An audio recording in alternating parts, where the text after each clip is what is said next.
Comment j'ai osé dire non pendant Noël, aux invitations, aux dictats des cadeaux, à la décoration scintillante et aux tenues de soirée. Quand vous pensez que les choses s'imposent d'elles-mêmes, vous avez en fait toujours le choix.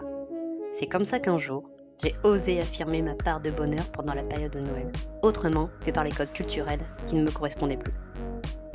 Voilà quelques années en arrière, pendant cette période, je commençais vraiment à sentir que je n'étais plus à ma place, en disant oui à tout ce que l'on considère comme normal ou culturel de faire.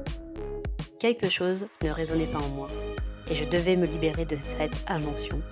Prenez de la place que je ne voulais pas. Un jour, j'ai commencé à dire ma vérité. J'ai partagé ma vision et mes valeurs. J'ai osé dire oui à cette part de moi qui voulait s'exprimer et se faire respecter. Je m'étais tue depuis si longtemps, à peur du regard des autres, d'être jugée et que l'on rejette ma façon de voir cette fête. Alors tout doucement, année après année, j'ai commencé à expliquer à mon entourage que je ne voulais plus recevoir de cadeaux, je ne voulais plus offrir de cadeaux, et venir au fait que si j'en avais envie, et non pas par devoir familial ou pour faire plaisir. J'ai aussi décidé de m'habiller comme je voulais. Exit le dress code pour être sur 131. Pour mon entourage, ça n'a pas été évident d'entendre ma vision et de s'ouvrir à mes convictions. Il y a plusieurs reprises, j'ai même ressenti des désaccords. Certes, mais j'ai continué d'être moi-même. Et aujourd'hui, je suis libre et alignée.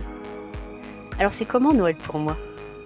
Une fois, j'ai fêté Noël en tenue pyjama et c'était génial, car j'étais juste contente d'être avec les gens que j'aime.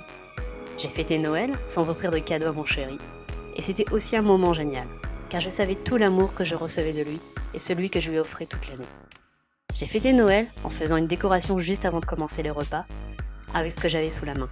C'était un moment magique, en toute simplicité, et ça n'a pas de prix à mes yeux. Aujourd'hui, je n'ai toujours pas de sapin ni de décoration de Noël chez moi, mais j'aime l'ambiance dans les rues et je m'émerveille devant la beauté des montagnes enneigées. Après toutes ces années, Noël c'est aussi ça. Je suis toujours invitée. Je ne suis pas rejetée. On m'aime. On n'aime pas toujours certaines de mes idées. J'offre des cadeaux de manière ponctuelle. J'aime jouer et rire avec mes neveux. Dans ma voiture, je mets le feu avec Maria Carey. Je m'habille comme il me plaît pour me sentir à l'aise dans mes baskets. Pendant mes soirées jeux, je mets un serre-tête de Noël.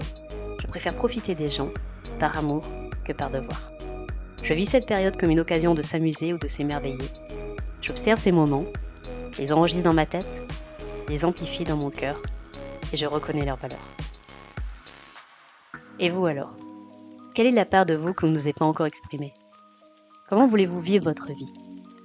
Enfermé dans un rôle que vous endossez par devoir ? Ou devenir libre d'être vous-même ? Il suffit d'un déclic.